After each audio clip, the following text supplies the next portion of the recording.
I just want to shed a little light on what's happening with COVID-19, Airbnb's cancellation policy, and then also just info in general. So I thought it'd be really cool to bring on a legal expert who can help answer some of these questions. And with us is Bryant Greening from LegalRideshare, who's also now representing Airbnb Hosts. So Bryant, how are you, buddy?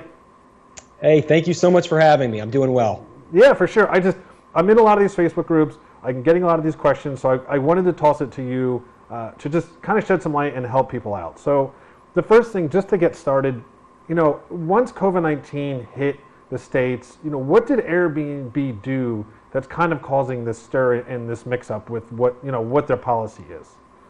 So once the pandemic hit, Airbnb took it upon themselves to offer cancellations and refunds to guests. And that put a lot of hosts in a really tough position because they count on that revenue.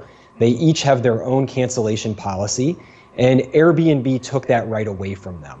So a lot of hosts are throwing their hands up in the air and saying, what am I supposed to do now? I feel like I don't have, one, any direction, and two, any means to make up this money that I believe I'm entitled to. Was that a breach of contract? And what is the violation there as far as Airbnb? So we believe that there was a breach of contract. The Airbnb terms of service for hosts is clear with regard to its extenuating circumstance policy. So before the pandemic, extenuating circumstance was very narrowly defined.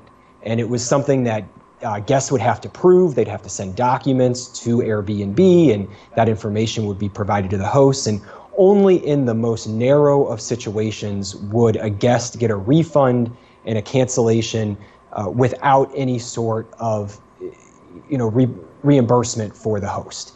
Once the pandemic struck, Airbnb unilaterally changed its terms of service without proper notice to include the term pandemic as a valid reason for canceling and refunding stays.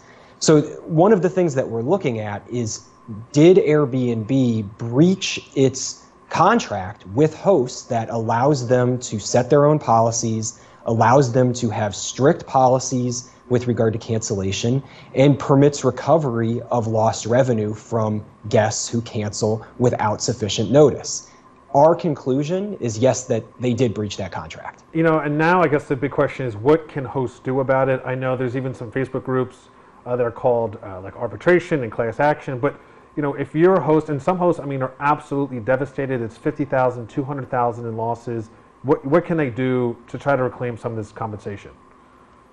We believe that hosts are entitled to at least what they would have recovered under their own cancellation policy, if not to compensate the entire amount lost, which would mean if the reservation had gone through, what they would have pocketed at the end of that trip. So we are filing arbitration on behalf of individual hosts who come to our office and are asking for legal assistance. There are all sorts of caveats that need to be considered when filing these claims, and honestly, there's a lot of hoops to jump through. So if you need a consultation, we are offering free consultations to any hosts, but I do recommend that you look into your rights and your ability to recover, because what they're offering right now, this 25%, really is not up to par with what we think hosts should be pocketing based on Airbnb's unilateral breach of contract. Okay, so if hosts have questions or just want more info, where's the best place they can go?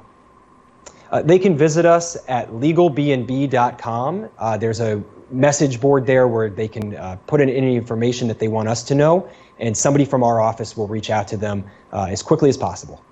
Awesome. I appreciate it, Brian, and I'm sure we'll talk soon. Okay, thanks so much for having me. Thanks.